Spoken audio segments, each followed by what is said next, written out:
Hello my dear friends, आज के इस सेशन में मैं आप लोगों को ट्यूबरकुलोसिस के बारे में बताऊंगी। अगर 15 मार्क्स के लिए क्वेश्चन आता है तो हमें उसमें क्या क्या पॉइंट्स लिखने पड़ते हैं पूरा डिटेल में मैं बताऊंगी, ठीक है। तो देखो, सबसे पहले ये एक स्पेसिफिक इन्फेक्शियस डिसीज़ है which is caused by Mycobacterium tuberculosis. Organ जो अफेक्ट होता है इसमें लंग है, और वो लंग में पल्मोनरी ट्यूबरकुलोसिस बोलेंगे उसको हम लोग। जो अदर भी ऑर्गन है जिसको अफेक्ट करेगा, जैसे कि मेनिंजेस है, इंटेस्टाइन है, बोन है, जॉइंट है, lymph gland, skin and other tissue. अगर वो कैटल में होता है तो उसी को हम लोग बोवाइन ट्यूबरकुलोसिस बोलते हैं। इसमें कुछ एपिडर्मोलॉजिकल इंडाइसेस रहते हैं, जैसे कि prevalence of infection, positive reaction to standard tuberculin test. जितना ज़्यादा प्रीवेलेंस रहेगा इन्फेक्शंस का तो पॉजिटिव जो रिएक्शन देंगे स्टैंडर्ड ट्यूबरकुलिन टेस्ट के साथ। इंसिडेंसेस ऑफ इन्फेक्शन में न्यूली इन्फेक्टेड बाय, मतलब ज़्यादा से ज़्यादा कौन अफेक्ट कर सकता है, तो जो न्यूली इन्फेक्ट हुए हैं माइकोबैक्टीरियम ट्यूबरकुलोसिस से अप टू 1 ईयर तक बोल सकते हैं हम लोग। प्रीवेलेंस ऑफ डिसीज़ अगर देखें, उनका जो स्पुटम है अगर वो पॉजिटिव है for tubercle bacilli on microscope examine, तो हम लोग बोलेंगे कि उसका प्रीवेलेंस है डिसीज़ का। इंडाइसिस ऑफ न्यू केसेस में अगर हमने देखा तो कन्फर्म्ड बैक्टीरियोलॉजिकल एग्जामिनेशन पर 1000 population per year. Pre suspected cases में हमने देखा कि by x-ray examination of the chest. इसमें जो नेक्स्ट है केस डिटेक्शन रेट है, इसको हम कैसे निकालते हैं, तो number of notify of new and relapse case in 1 year divided by estimated incidence of such in same year. तो इसमें हम लोग ऐसे, इसका एक फार्मूला याद रखना है आप लोगों को केस डिटेक्शन रेट का। तो जब जितने भी number of notified new and relapse cases रहेंगे 1 ईयर में divided by estimated incidence of such in a same year. Prevalence of drug resistance cases, इसमें क्या होता है, जो बेसिलर रहेगा हम लोग उसको ड्रग देंगे लेकिन फिर भी वो रेजिस्टेंस रहेगा to the anti tuberculosis drugs को। नेक्स्ट जो इसमें टेस्ट हम लोग परफॉर्म करते हैं वो स्पुटम कलेक्शन करते हैं, उसका स्पुटम स्मीयर एग्जामिनेशन।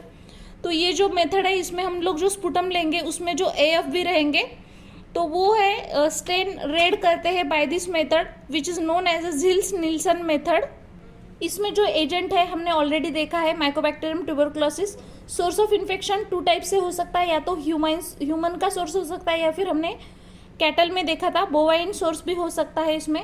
अगर एज की बात करें तो ऑल एजेस में हो सकता है। सेक्स अगर देखें मोर प्रिवेलेंस इन मेल में रहेगा। अगर हेरिडिटी बोलेंगे तो जेनेटिक नहीं है तो ये पास नहीं होता है। न्यूट्रिशन जो है, ऐसे बोला जाता है कि जितना ज़्यादा माल न्यूट्रिशन रहेगा पेशेंट में तो मतलब उसमें मेजरली पाया गया है ये वाला डिसीज़। इम्यूनिटी की बात करें तो इनहेरिटेड इम्यूनिटी नहीं होती है इसमें। अगर उसको नेचुरली इन्फेक्शन होता है तो हम लोग उसको बीसीजी वैक्सीन देते हैं और उसी से इम्यूनिटी मिलती है उसको। सोशल फैक्टर अगर देखें, मतलब ज़्यादा से ज़्यादा कौन से फैक्टर है जो जिसमें ये पाया गया है, जैसे कि poor quality of life, poor housing, over crowding, बहुत ज़्यादा क्राउडिंग प्लेसेस है, पॉपुलेशन अगर ज़्यादा है, या फिर अंडर न्यूट्रिशन है, लैक ऑफ एजुकेशन अगर किसी को पता नहीं है, और लार्ज फैमिली है, इनमें ज़्यादातर ये पाया गया है। इसके बाद हम ट्यूबरकुलिन टेस्ट देखेंगे तो इसमें मेनली 3 टेस्ट किए जाते हैं। एक तो मॉन्टॉक्स इंट्राडर्मल टेस्ट है, दूसरी हीट टेस्ट है, और तीसरी जो है टाइम मल्टीपल पंक्चर टेस्ट है। तो ट्यूबरकुलिन इसमें कलेक्ट जो रहता है, इसको एंटीजन भी बोल सकते हैं हम लोग। जो भी टेस्ट मटेरियल रहेगा इसमें भी 2 टाइप में पाया जाता है, एक तो ओटी और दूसरा पीपीडी। ओटी मतलब इसमें ओल्ड ट्यूबरकुलिन रहता है और पीपीडी मतलब प्यूरिफाइड प्रोटीन डेरिवेटिव रहता है इसमें। मोड ऑफ ट्रांसमिशन की अगर बात करें तो ये ड्रॉपलेट इन्फेक्शन से होता है। उसके बाद जो भी इंक्यूबेशन पीरियड रहेगा 3 to 6 वीक रहेगा। इसको कंट्रोल हम कैसे कर सकते हैं, तो एक तो क्यूरेटिव कंपोनेंट, उसको क्योर करेंगे, जैसे अगर केस फाइंडिंग वगैरह करेंगे, अगर पॉजिटिव के केसेस चांसेस है तो उसको हम लोग जल्दी से क्योर करने की कोशिश करेंगे। या फिर अगर किसी को हुआ नहीं है तो उसको हम प्रिवेंट भी कर सकते हैं, जैसे कि उसको हम लोग पहले ही जैसे बच्चों से ही स्टार्ट करते हैं, बीसीजी वैक्सीन हम दे देंगे, ठीक है। और इसके ऊपर एक प्रोग्राम भी है RNTCP, जिसको revised national tuberculosis control programme बोलते हैं।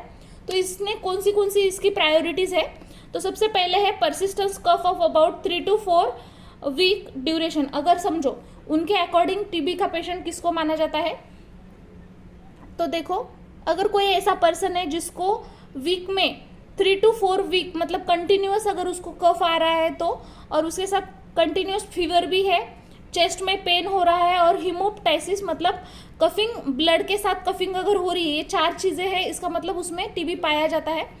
और उसमें कीमोथेरेपी भी हम लोग यूज़ करते हैं। ये most significant advance effective treatment जो टीबी में देते हैं हम लोग। इसके साथ ही हम लोग उसको कुछ ड्रग्स देंगे, जैसे एंटी ट्यूबरकुलोसिस ड्रग है, उसमें 2 कैटेगरी के आते हैं। एक तो बैक्टीरियोसाइडल रहेगा और दूसरा बैक्टीरियोस्टैटिस रहेगा। बैक्टीरियोसाइडल मतलब वो डायरेक्टली किल कर देगा उसको, बैक्टीरिया को। तो इसमें रिफेम्सिन है, आइसोनाइजोइड है, आइसोनिकोटिनिक एसिड है, स्ट्रेप्टोमाइसिन है और पायराजिनामाइड है। और कुछ ड्रग ऐसे हैं जो बैक्टीरियोस्टैटिक्स है, जिसमें इथेम्ब्यूटॉल है, थायोएसिटोजोन है, स्ट्रेप्टोमाइसिन है, रिफेम्सिन है, पायराजिनामाइड है। तो ये सारे जो है साइडल वाले ड्रग, स्टैटिक वाले ड्रग है, ठीक है। मतलब ये बस उसकी ग्रोथ नहीं होने देंगे।